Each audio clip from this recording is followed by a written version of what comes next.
Chapter 11. Catechisms. Breakfast was going on, and merrily, to judge from the rush of voices which met Wareham when he opened the door. His friends were there together, and a place was kept for him next to the Ravenhills. Opposite were Mrs. Martin, Anne, and Hugh. As he took his seat, Mrs. Martin spoke across the table. "Pretty proceedings, Mr. Wareham. They did not cause you disturbance?" he asked, with a simulated anxiety which sent round a smile. "Nothing serious. I believed either of you equal to the task of looking after the other. Which took the lead?" Anne's clear voice struck in. "We shared. I claim the suggestion of dinner at Gudvangen. Mr. Wareham was too much overwhelmed by the misadventure to preserve his presence of mind." "But that was before starting. I can't conceive how you survived so many hours." Wareham perceived that the incident of the island had not been offered to Mrs. Martin's consideration. His heart congratulated itself. Hugh's indignation rushed in pointedly. "It's true enough that Miss Dalrymple wanted something by the time she got here," he muttered to Anne. "Much she had ready for you." "I think you were to be envied," Mrs. Ravenhill said. "The fjord was so beautiful that I hated being carried through it at a rush. And night here is little more than a quiet day." "Only too short," agreed Anne. "The sun was upon us before it seemed possible." Wareham's prescribed attitude of bystander did not preclude his sucking in these little sweets of comfort with delight. But Mrs. Martin had not done with him. "What were the charms of Gudvangen, Mr. Wareham, which made you so oblivious?" "Poor Gudvangen. If you speak of it in that tone, I shall believe it was you who bribed the captain to start an hour earlier than his right time." Milly put in a fluttering word. "It was a delightful place." "To Mr. Wareham's companions." Malice lurked in Mrs. Martin's sentences. Milly coloured. Anne sat indifferent. Hugh it was who answered. "No wonder. But I get so called over the coals for want of punctuality that I vow I can't help being tickled that Wareham should be the sinner. How was it? Had a brown study got over him, Miss Dalrymple? Or did anybody fall asleep?" "I think we were all to blame," said Mrs. Ravenhill kindly. "We should have made sure that everyone was on board. To tell the truth, I did not for a moment believe that we had really started." Anne spoke again, languidly. "Is not the subject threadbare? You will force Mr. Wareham or me into invention of adventures, since there is nothing real to relate that we can flatter ourselves would interest you, the we and ourselves fell delightfully on Wareham's ears. My dear Anne, you don't do yourselves justice. Mr. Forbes is dying to know how you were occupied when you should have been at the steamer. Anne lifted her eyebrows. Mr. Forbes, she said questioningly. He hurried to disclaim. Not I. I'm only glad you had Wareham to look after you. Under his breath he grumbled, Confound her. Why might he not be left alone? His own resources would carry him like the trustiest steed through the tilting which he foresaw ahead. But to be forced into a position he had no mind for, to be treated as though he were a jealous ass, and so thrust against Anne's susceptibilities, was sure to irritate her. If a wish could have swept Mrs. Martin out of Norway, she would have found herself at this moment in England again. Wareham, equally irritated, knew that it was for him to speak. It was simple enough, he said. We had strolled out of sight or hearing of the steamer, believing that she would not start for an hour and a half. At the end of an hour, we found you had all flown. We wanted Colonel Martin to look us up. Yes, Tom is always ready to undertake other people's business, said Mrs. Martin, helping herself to marmalade. Do you expect him today? Mrs. Ravenhill put in, conscious that her neighbour would prefer a change of subject. Tonight, at latest, unless missing steamers should be in the air. She looked meaningly at Wareham. He turned to Milly. Have you thought out any plans for today? We meant to explore the place a little this morning and go to Fjords by the evening steamer. It is a pity we can't sleep there and see the glaciers. But as it is, we must just go up the fjord and down again. Mother was out early this morning. Sketching. Yes, she likes it immensely here. And you?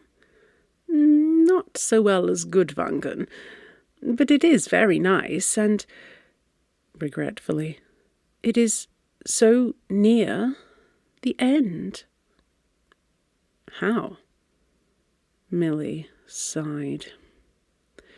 That he should have forgotten that they were to start for England on Friday, and this was Tuesday. But no ill humour crept into her voice. You know, we go to Bergen tomorrow night, then home. I had forgotten, said Wareham, staring at his plate. Isn't it a very short stay? Only a fortnight. But that I can hardly believe. Nor I. I suppose you will go further north? With the Martins? Hazarded Milly. He said abruptly, I know nothing, and checked her. Their opposite neighbours rose and departed, Hugh flinging an ecstatic look at Wareham as he went. Wareham's spirits sank to mute misery. Anne's side allusions had been kindly, but she had not dropped one direct word for him to live upon, and fear of letting honour slip must prevent his seeking it. He writhed under the thought that she yet believed him to have summoned Hugh, and 100 voices within him seeming to clamour for the right to put this one thing straight. He found it hard to silence them. Breakfast over, Mrs. Ravenhill and Milly vanished, giving him to understand that the sketch had to be finished. "But I dare say we shall soon meet again," Mrs. Ravenhill said, "for here, again, there is not much choice of roads, and I am sitting humbly by the roadside." Wareham went off like a moth to get close to what hurt him. She was not to be seen, however, nor Hugh either, so that, though he was not scorched, he suffered from another kind of smart, and it did not soothe him to drop upon Mrs. Martin, seated in one of the many balconies. He would have escaped, but she saw and captured him. "I want to speak to you, Mr. Wareham. Pray, come and sit down. We shall all be starting out in an hour's time. Meanwhile, here we may have a few minutes' peace." He could not excuse himself, and sat down reluctantly. "I'm not going to scold you about yesterday," she said, "although I think you will allow I might. You do not accuse me, I hope, of premeditation." She professed not to be certain, but glancing at Wareham's face, dropped her attempt at jocularity. "I dare say it was Anne's fault. She is astonishingly wilful. I thought I had made it clear that the mistake was all my own. You must be well aware that Miss Dalrymple had the right to be excessively annoyed." Mrs. Martin smiled. "Anne would not trouble herself about talk, if that is what you mean. She has proved herself absolutely indifferent. She will do the same here." Spite of himself, he looked up eagerly. "Yes, of course I speak of young Forbes.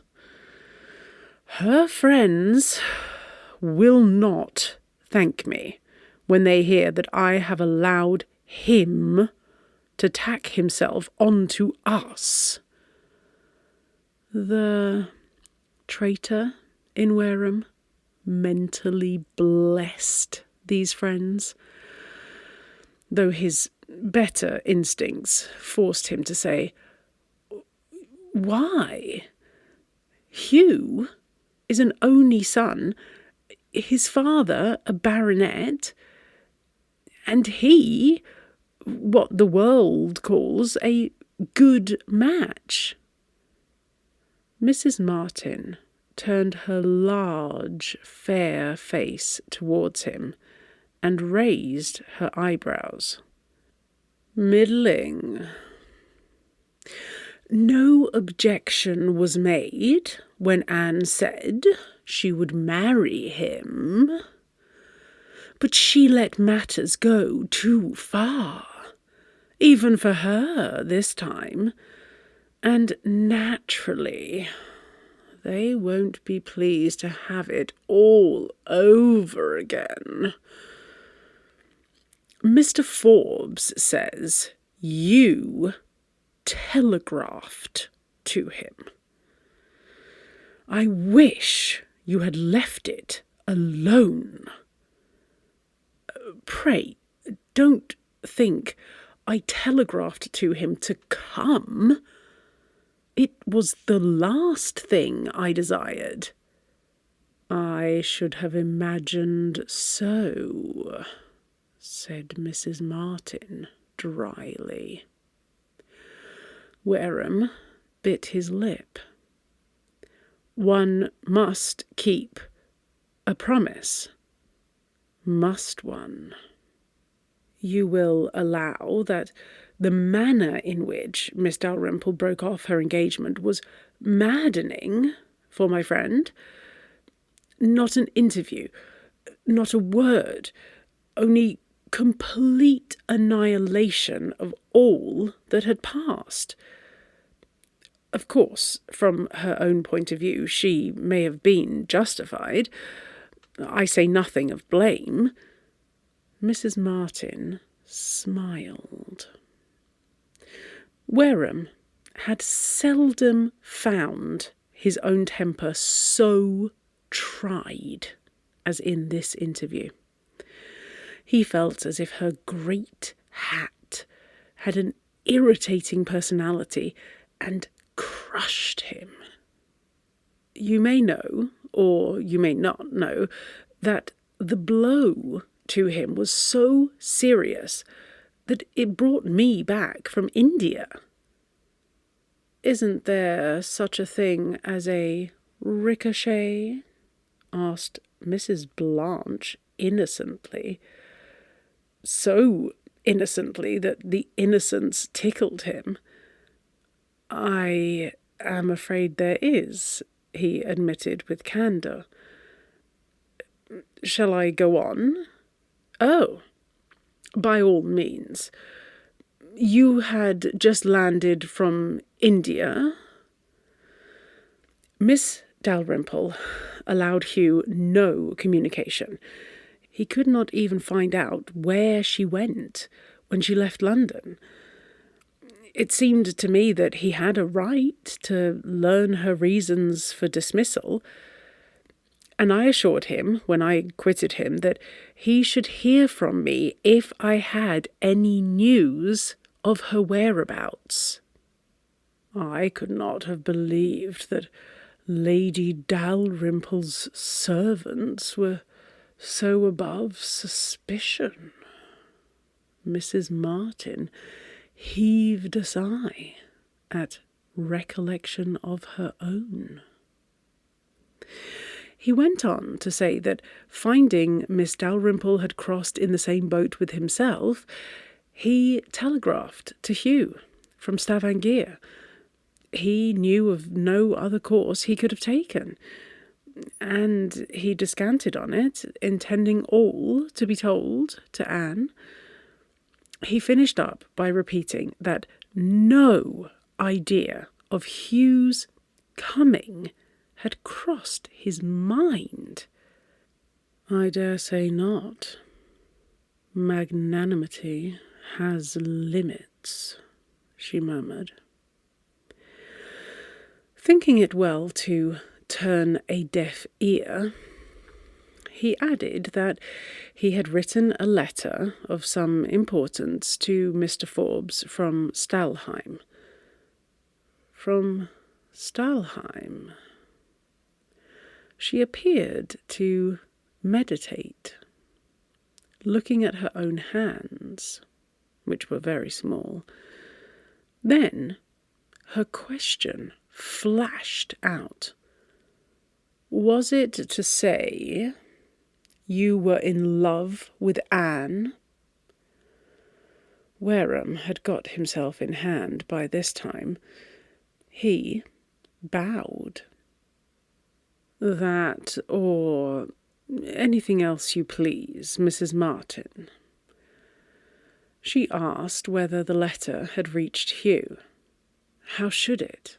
He left England immediately after my telegram, and there has been no time.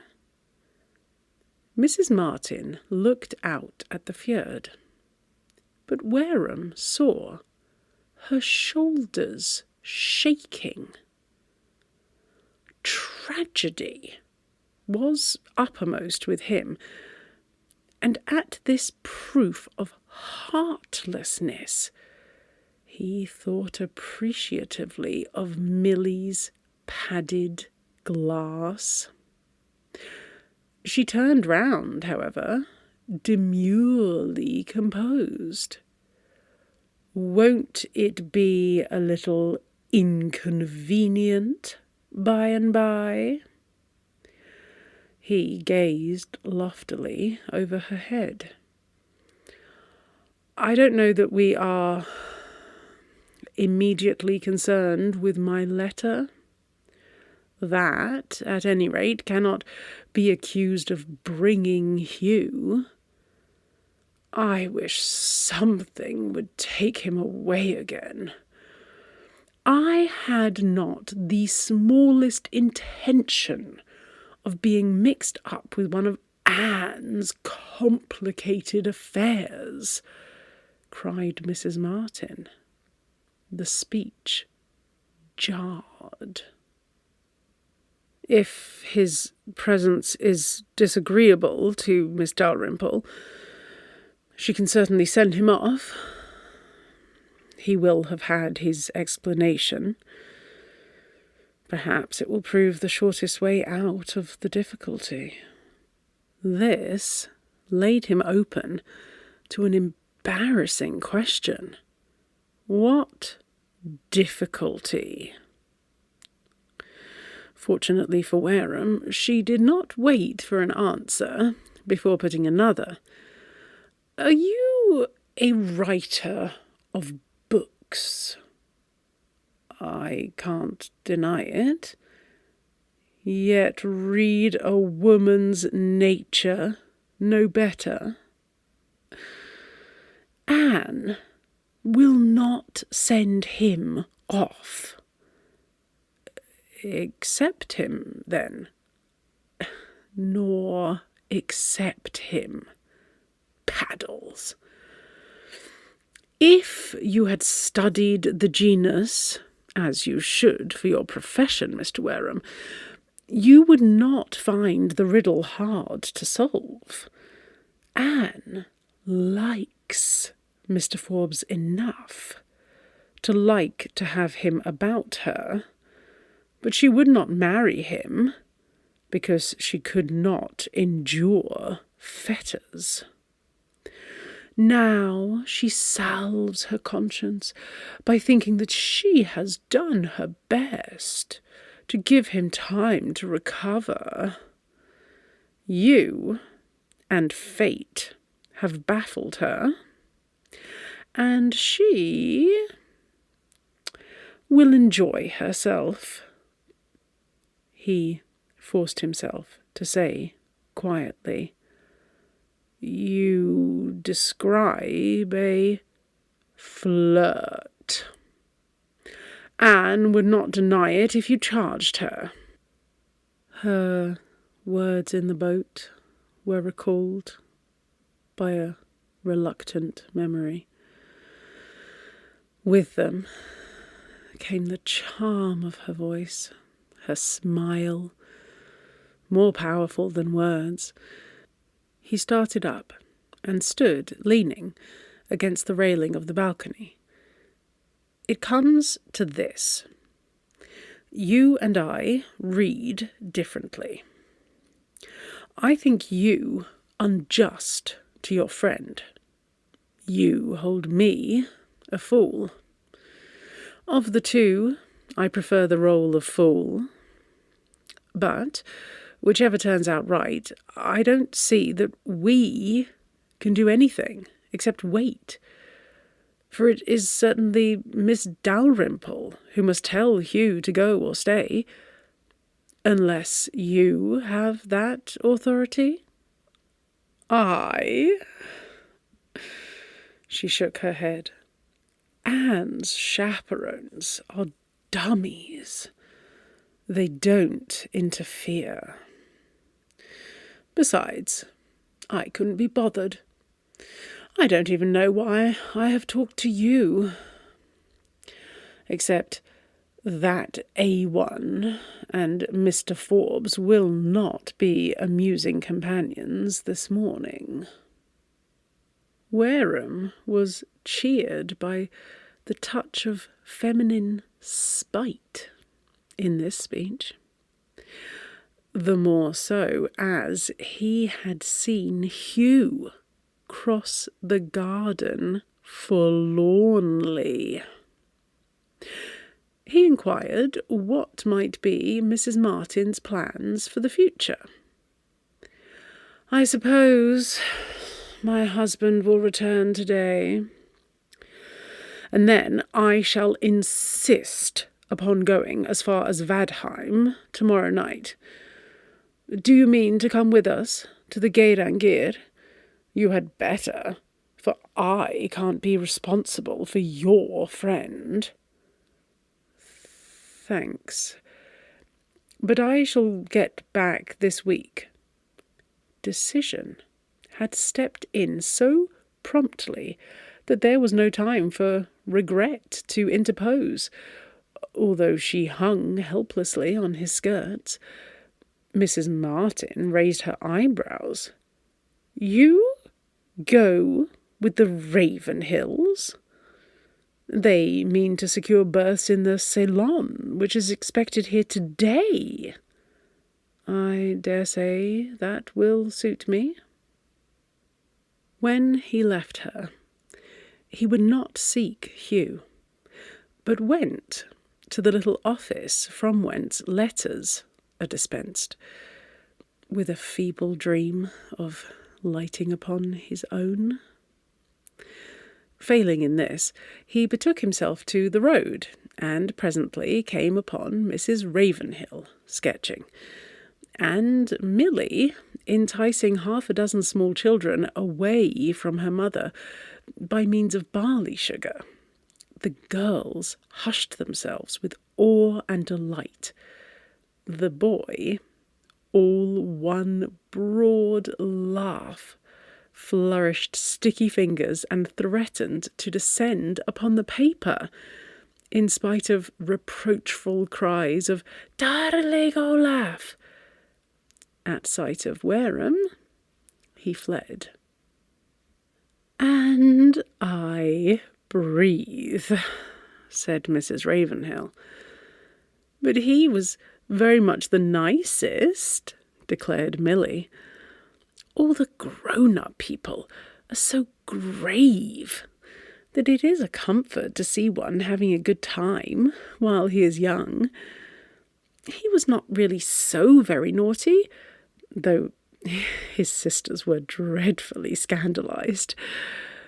Think of their all living in those lovely cottages." And, indeed, the group of houses which Mrs. Ravenhill was drawing made a perfectly harmonious note of colour. The sky, delicate broken grey, the hill behind, grey also, running down in fine outline.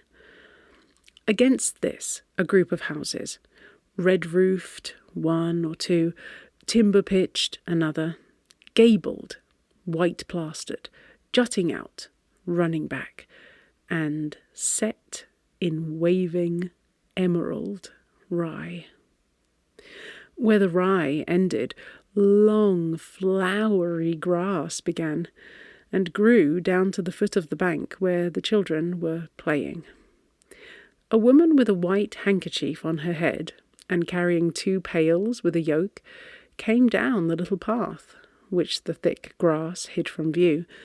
The swift-driven clouds cast swift, soft shadows. The air was sweet with haymaking. Wareham was in the state of mind when this soothed, because it seemed apart from the world of men and women as represented by Mrs. Martin. He had gone to her feeling that the dearest part of him was sacredly wrapped up and invisible, and with shaking shoulders she had plucked it forth and given him to understand that she knew all about it. The man must be more than usually magnanimous who does not chafe at insight from which he suffers. Here were women who made no pretence at insight. With them he felt healthfully at ease. And so scaly strong is the coating behind which we flatter ourselves we are entrenched, that nothing could have more amazed him than to know that Milly, simple soul, read through him as easily as, and more truly than, Mrs. Martin. He said suddenly at last, "How do you return to England, Mrs. Ravenhill?" "Not as we came," she shuddered. "The Ceylon tourist steamer will be here today. I am told that she is an old P&O and very comfortable, and that we can get berths in her." "But you don't go on board today?" Brace himself he must, but hardly to the extent of leaving so abruptly. "No, we shall meet her at Bergen on Friday." He asked to be allowed to take their berths, and let fall something to the effect that if there was another to spare, he might secure it for himself. "You will have had a short holiday," Mrs. Ravenhill added a little vermilion to her roofs, and sighed hopelessly over the flowery grass. Milly tried to check her heart's throb. "You come to Fjords today?" she hazarded. They were all to go, it appeared, and Wareham agreed eagerly. What did it matter, so long as he refrained from a word? Of course he would go. He sunned himself in the anticipation